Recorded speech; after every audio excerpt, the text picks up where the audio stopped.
Oke. Gimana kabar? Baik-baik aja. Baik. Santai aja. Ini tadi mesan kopi atau gimana? Atau apa? Kopi lah. Kopi.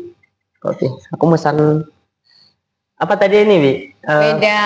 Wedang rempah ya, wedang rempah. Banyak. Ini belum diaduk loh, Jen. Belum diaduk. Makanya tadi tuh nggak ada manis-manisnya gitu ya. Ternyata ini belum larut, gulanya belum larut. Soalnya gula batu sih. Iya, justru gula batu itu paling bagus buat minuman kayak gini. Harusnya ada gula dan ada batunya. Iya. Jangan nanti jadi ini batu empedu. Batu ginjal. Jangan. Iya, jangan. Amit-amit. Oh iya. Tadi enak. Ini enak nggak? Enak, luar biasa. Segar nggak di sini? Segar. Soalnya aku lagi nggak tahu radang apa gitu ya. Nggak radang ya, amit-amit ya, radang bukannya.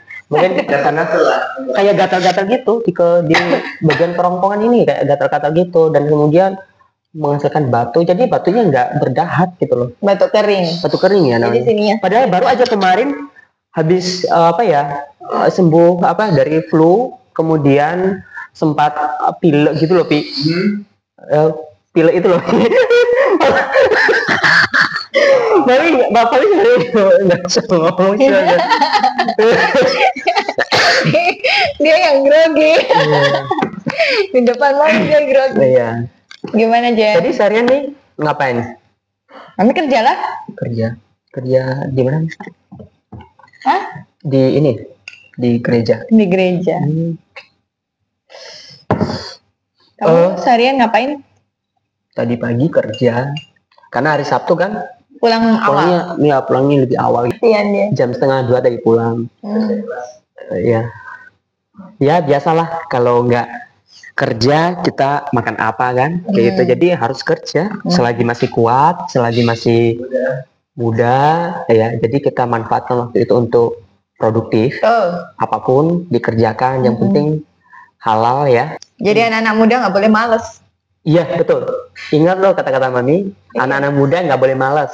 Ya, apalagi kan Gen Z sekarang kan, Gen Z atau generasi milenial dan juga generasi Z ya. Jadi generasi Alpha juga loh.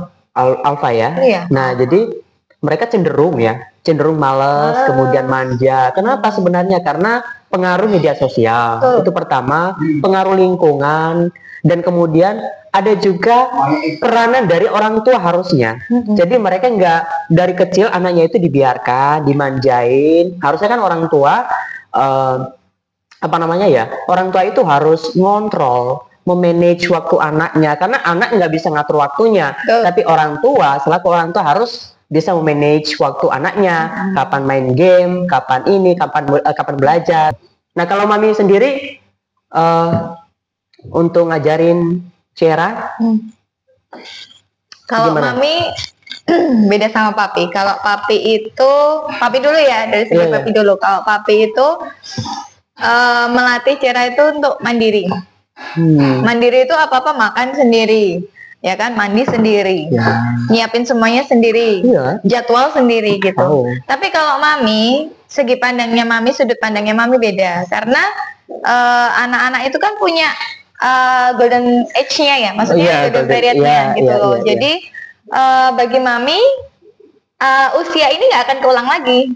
Ya kan? Betul. Jadi sebisa bukan maksudnya memanjakan, enggak, tapi Mami lebih berpikir bahwa ini nanti kalau anak ini lebih besar lagi, udah nggak bisa aku timang-timang loh, gitu loh, nggak bisa aku suapin lagi loh, nggak bisa aku mandiin lagi loh, gitu loh. Apalagi tambah besar itu kan namanya jadi gadis nanti. Udah kan nggak bisa mandiin lagi. Terus nggak bisa ngajarin lagi gitu. Kalau nggak sejak dini, kapan lagi kan kayak gitu. Betul. Jadi benar-benar kayak menghabiskan waktu tuh ya sama Ciara gitu, supaya nggak kebuang. Nanti kalau misalnya dia sudah besar, sayang banget gitu. Betul sekali. Jadi setiap orang tua tuh punya sudut pandangnya masing-masing. Jadi kita tuh berdua saling melengkapi. Papi yang ngelatih mandiri, Mami yang nggak manjain, tapi nggak mau waktunya ini loh nggak mau kehilangan gitu, karena kita nggak tahu. Pendidikan itu didapat dari keluarga. Betul. Jadi Jadi baru nanti karena peranan penting orang tua itu adalah bisa jadi guru, bisa juga ibu rumah tangga atau kepala rumah tangga, dan harus sama-sama mendidik anak gitu supaya menjadi lebih dewasa gitu, menjadi lebih baik, mandiri, berdiri di kaki sendiri, ya, kayak gitu. Nah, jadi kalau keseharian Mami apa? Kerja di gereja. Kebetulan Mami bagian admin gitu-gitu. Jadi semuanya by data. By data ya. Jadi dulu Mami sebelum di gereja Mami punya bimbel. Oh, bimbel, bimbingan belajar. Belajar itu dimulai ceritain kepo. Iya, jadi dulu memang awalnya itu ikut orang. Jadi ikut bimbingan belajar di tempat lain gitu kan. Tapi kan namanya bimbingan belajar itu fee-nya nggak seberapa ya Jam ya gitu. Jadi dari situ ikut orang 1 tahun. Ikut orang 1 tahun, terus gimana ya caranya supaya aku bisa buka sendiri. Otomatis kan aku belajar dari orang dulu. Oh betul. Yes, nah, kalau kita nggak belajar dari orang, kita berpikir dengan sendiri, sekalipun Mami sudah ada basicnya untuk metode pengajaran dan lain-lain gitu. Tapi kalau kita nggak lihat terjun di lapangan kan kita nggak bisa. Just right. Ya kan? Makanya ambil ilmunya dulu, serap ilmunya dulu, baru Mami buka sendiri. Kenapa Mami buka sendiri? Jadi tutornya ya? Iya benar. Soalnya Mami memang dulu pengen namanya impact education ini bisa jadi berkat buat mahasiswa-mahasiswa. Namanya saja impact education, berarti pendidikan yang berdampak. Yang berdampak kan? Betul. Jadi ya benar-benar fee-nya pun itu jauh lebih besar, lebih banyak daripada semua bimbel yang ada di Jogja. Wow. Itu jadi benar-benar Mami cuma ambil untung itu cuma sedikit, tapi gimana caranya Mami bisa jadi berkat buat orang tua 1, buat murid 2, ya kan, buat mentor kan 3. Ke Maminya Mami sedikit, tapi ya itu semua ini namanya pendidikan. Itu pekerjaan yang mulia ya. Pekerjaan yang mulia itu mengedukasi orang ya, orang lain, terutama anak ya, anak, jadi supaya mereka bisa jadi manusia gitu. Iya, betul. Walaupun kita manusia ya, walaupun kita manusia, belum tentu pemikiran kita udah manusia gitu. Jadi memanusiakan manusia ya kan? Betul, memanusiakan manusia. Karena di luar sana tentor-tentor itu juga banyak yang ngeluh ya. Jadi di Jogja sendiri itu kayak punya komunitas khusus buat tentor-tentor se-Jogja loh. Gitu. Jadi mereka itu kayak aku di bimbel ini dapatnya fee-nya segini nih, padahal nggak sesuai sama aku kerja gitu. Padahal kan tentor-tentor di Jogja itu kan banyak yang private ya, dari rumah ke rumah gitu. Itu habisnya di mana waktu. Satu, terus transport, bensin, iya kan. Tapi itu nggak diperhitungkan sama pihak dari bimbel gitu. Nah, sedangkan Mami itu memperhitungkan transportasinya. Iya betul ya. Ya, jadi memanusiakan manusia itu tadi. Iya. Kalau misalnya kita nggak yang memanusiakan manusia, ya gimana dong? Betul. Gitu loh. Jadi kita nggak bisa jadi berkat dong. Betul. Gitu. Iya, luar biasa ya. Jadi kita belajar dari Mami Jeta ya. Iya Mami Jeta ya, Mia. Mami Jeta. Jadi selain dia melayani di gereja luar biasa ya. Mengambil bagian dari pelayanan di gereja gitu, melayani Tuhan. Jadi Mami juga dapat ya amanah ya, bisa dikatakan amanah, dan juga tanggung jawab untuk mengedukasi anak-anak di luar sana yang butuh sekali, yang haus akan pendidikan gitu. Jadi ini adalah tugas yang mulia menurut aku ya. Mami ini tindakannya udah mengambil tindakan yang benar, langkah yang luar biasa, yang keren untuk menjadikan anak-anak ini menjadi lebih baik ke depan. Karena mereka adalah generasi penerus bangsa gitu. Jadi kita nanti ya tentu ada masanya kita nggak ada di dunia ini, pass away, dan kemudian mereka yang meneruskan cita-cita bangsa, cita-cita kita. Dari anak-anak ini dididik sedemikian rupa dan kemudian diberikan bekal sehingga mereka bisa menjaga negara ini dengan cara sikap-sikap yang positif tentunya.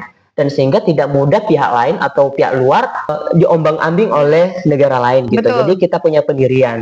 Kalau sumber daya manusia, manusia bangsa kita mumpuni, punya kecerdasan, punya keterampilan, punya skill, dan sehingga kalau ada serangan-serangan dari luar, jadi tidak mempan gitu. Kenapa? Karena kita punya aset, yaitu ya anak-anak ini tadi yang sudah dibekali. Benar. Dan itu jadi kebanggaan pribadi sih Jam, ketika benar-benar apa ya, kita tuh dapat laporan dari orang tua gitu kan, ketika anaknya yang tadinya nggak bisa nih, gitu kan, misalnya mereka itu kan anak-anak itu kan pada nggak bisanya matematika, bahasa Inggris, IPA, yang susah-susah yang susah-susah. Ketika mereka terus les, terus tiba-tiba nilainya tuh jadi wow gitu loh, maksudnya di atas KKM itu tuh jadi kayak kebanggaan kita tuh. Betul sekali. Kita berhasil kan, kita berhasil mendidik kan kayak gitu. Jadi benar-benar visinya atas nama impact education tuh ya benar-benar jadi gitu. Benar-benar jadi dampak satu buat orang tua, buat murid juga bisa jadi anak itu lebih pintar ya kan, lebih cepat gitu. Terus jadi tenter juga diberkati luar biasa gitu. Jadi ya. Tapi sebagai seorang guru ya tentu ada tantangannya. Banyak. Mulai dari cara menghadapi murid gitu ya kan. Kemudian bagaimana cara menghadapi itu? Bagaimana cara menyikapi kalau ada anak yang misalnya nggak mau belajar gitu kan. Kemudian mungkin banyak main-main gitu, dia nggak fokus. Bagaimana cara menghadapi seperti itu supaya dia lebih fokus nanti? Ya kita ikutin dulu anaknya. Oh ya? Iya. Ikutin bagaimana nih? Ikutin, misalnya anak itu kan paling bosen ya, apalagi kalau les itu standarnya itu kan 1,5 jam. Daripada dia itu 90 menit itu kan full gitu kan, kita ajak ngobrol. Kalau anak itu kan ada fase jenuhnya. Betul. Misal 10 menit nih, oh udah nih gitu, udah ngerjain nih, udah materi nih, terus mau apa, kita ngobrol. Kalau memang anak itu, kita kan selama kita ngajar kan kita tahu nih karakter anak ini. Misal anak ini nih sukanya game. Kita game di situ. Misal kayak Mami ini bahasa Inggris, center bahasa Inggris kan. Mami ajak game bahasa Inggris. Kalau memang itu anaknya nggak bisa Miss bahasa Inggris itu, Mami ajak game yang bahasa Indonesia gitu. Nanti dari situ terus waktunya udah 5 menit, udah 10 menit, kita juga main waktu. Dan itu pun juga maksudnya kita juga sampein ke orang tua, realnya seperti ini loh, anaknya ini memang jenuh ya gitu. Jadi kita tadi sempat main dulu gitu. Jadi maksudnya ada benar, maksudnya kita juga apa ya namanya, kita tuh juga tetap jadi orang yang bisa berintegritas itu, maksudnya sabar juga ya menghadapi murid seperti itu ya. Karena kan setiap anak beda-beda. Ada yang benar-benar anak itu fokus 90 menit. Dia nggak mau ngomong, dia nggak mau ngobrol, dia maunya kerjain. Apalagi miss gitu. 90 menit itu habis. Berarti peran seorang guru di sini harus kreatif ya? Iya, harus kreatif. Iya, harus kreatif dan terampil gitu. Betul. Ya kan? Sigap menghadapi sikap seorang murid begitu. Nah, harusnya solusinya bagaimana kalau muridnya seperti ini, dan harus seorang guru sigap untuk menghadapi itu, menyikapi itu, supaya murid itu mungkin lebih slow, lebih rileks untuk belajar gitu ya kan. Mulai ada titik jenuh, kemudian bagaimana seorang guru untuk membangun semangat lagi gitu ya kan, mungkin dengan cara game tadi. Penting. Iya, luar biasa. Kalau kita nggak punya kuncinya, kita nggak bisa ngikuti alurnya, kita terlalu fokus ya sama materi, ini harus soal gitu. Bosen. I think that's difficult. Iya, itu sulit sekali untuk jadi seorang guru ya. Tapi teman-teman di luar sana juga yang berprofesi sebagai guru atau yang sedang menempuh pendidikan ya, seorang guru, profesi seorang guru, jadi itu sangat-sangat luar biasa ya. Jadi jangan malas, jangan kemudian takut, nanti kalau aku jadi di dunia nyata gitu ya kan, mendidik siswa dengan berbagai macam karakter, karena setiap anak itu memang macam-macam gitu, beda-beda. Sikapnya beda-beda, karakternya beda-beda. Nah, jadi jangan takut. Betul. Jadi itu adalah bagian dari seorang guru gitu. Kita harus menikmati itu, karena itu bagian dari kita. Betul. Yang luar biasa. Satu lagi Jam, tambahan mungkin kalau jadi guru itu kita harus update ya. Update maksudnya ini kan udah masuk gen nih. generasi kan. Iya. Dan apa namanya, setiap gen itu kan beda-beda, Yes. ya kan. Right. Kita harus rajin-rajin lihat internet lah, Iya. browsing-browsing Yeah, lah, that's right. Yes. permainan gamenya apa Betul. aja lah. Nah itu kan update semuanya. Seorang guru juga belajar ya berarti Iya. ya. Belajar juga. Pasti belajar. Jangan sampai ketinggalan ya. Benar. Kan jangan sampai anak lebih pintar daripada Gurunya. guru ya kan kayak gitu. Jadi Benar. harus menyesuaikan gitu. Jadi Iya. up to date betul ya. Jadi harus upgrade terus sesuai dengan perkembangan zaman. Betul. Karena Itu paling penting. betul. Karena anak pengennya yang terbaru gitu ya kan, karena ya pengaruh media sosial, kita nggak bisa Iya. memungkiri itu. Tapi kita juga seorang guru juga harus mengingatkan mereka untuk mengambil sisi positif dari media sosial itu. Jadi jangan sampai menyalahgunakan gitu, sehingga tidak ada lagi waktu untuk belajar kan kayak gitu. Jadi kita selalu mengingatkan, seorang guru mengingatkan siswa atau muridnya untuk belajar. Ada saatnya main game, ada saatnya belajar gitu. Iya. Ya harusnya kita lebih banyak untuk belajar, itu aja sih. Iya. Jadi kalau game, kalau misalnya ada pengen relax atau gimana santai ya bolehlah gitu Boleh. ya kan. Jadi jangan juga di apa namanya saklek banget ya, jangan di semua dilarang gitu, jangan gitu. Karena ada orang tua yang kayak gitu, Jim. Ada juga. Iya. Tapi kan gini, tentor itu kan sebagai perantara ya, gitu loh, antara murid sama orang tua. Orang tua ya. Jadi ya kita yang ngomong apa adanya. Iya ya. Ini anak memang kalau difokus stres. Stres. Karena iya. ada anak yang kayak gitu, ada yang benar-benar aku nggak bisa, Miss, aku pusing, aku capek, sudah di sekolah udah padat, Iya, iya. ya kan? Sama orang tuanya harus les, harus dapat nilai yang terbaik, perfect, Jam. Yes. Ada yang kayak gitu, Ada ya? ada banyak gitu. Tapi kan kita bukan gini loh, namanya tentor itu bukan menuntut anak untuk bisa. Tapi gimana caranya kita mencari titik lemahnya dulu. Ya. Nah, oke, titik oke, lemahnya oke. itu dia jenuh nih, gitu. Jadi gimana caranya? PR-nya banget itu sebenarnya buat PR-nya tentor. banget, iya. Gimana caranya kita cari jalan keluar supaya anak ini nggak jenuh, Nggak jenuh. gitu. Oh, iya ya. Jadi benar-benar PR-nya banyak kalau jadi Betul. tentor, jadi guru. Jadi tentor itu lebih kerjaannya daripada guru di sekolah. Betul ya. Benar. Karena harus menggali kepribadian anak itu kan, gitu maunya apa gitu ya kan. Sometimes kita harus ikutin kemauan anak juga sih sebenarnya ya kan, maunya apa, jika hal positif tentunya. Ya. Kalau misalnya tadi ya aku belajar sambil main gitu, nah itu kan positif ya gitu, Iya, supaya jangan berpikir ya, maksudnya aku masih muda, aku nggak punya pengalaman, aku nggak bisa jadi guru. Justru di masa muda, justru apa ya, kita punya banyak apa ya kesempatan, kita punya banyak ilmu yang bisa kita bagiin. Bagiin. Justru di masa muda. jadi siapapun bisa ngajar. Benar. Ya. Asal punya kemauan. Tapi jangan misleading, menyesatkan namanya dia. Jangan menyesatkan. Jadi kita harus bawa mereka ke jalan yang benar, gitu ya kan? Ya, Ya. sesuai dengan firman Tuhan ya. Jadi manusia menajamkan manusia. Besi menajamkan besi, manusia menajamkan Iya. sesamanya. Iya, besi menajamkan besi, manusia menajamkan sesamanya. Iya, Gitu ya gas kan? terus kan? Iya. Biar Sama-sama tajam gitu ya kan. Kalau keluar itu. iya gitu ya. Jadi kita belajar sama siapapun. Jangan batasi dirimu. Betul. Jangan gengsi, jangan minder. Ya, kadang orang minder kan. Wah, nggak mau belajar ya kan. Merasa diri udah hebat kan. Udah hebat, udah pintar, kemudian ya setiap orang punya kelemahan, kekurangan kan. Jadi makanya kita harus belajar sama siapapun dan kita harus buat diri kita kosong, Iya. haus. Benar. Haus akan Jangan pernah puas. itu aja. Betul. Ya, orang yang merasa puas, jadi dia nggak mau belajar lagi. Iya. Ya, kadang-kadang motivasi buat Teman-teman yang lihat nih. calon guru ya, calon guru di luar sana. Gimana? Jadi berkat, Yes. kreatif, inovatif. Inovatif dan excellent. Yes. Oke, luar biasa. Kalau dari saya, seorang guru jangan pernah jenuh-jenuh, tetap belajar, jangan merasa diri udah seorang guru, ya. Tuh. Tapi walaupun kita udah jadi guru, kita udah profesional dengan profesi kita, tapi kita tetap belajar.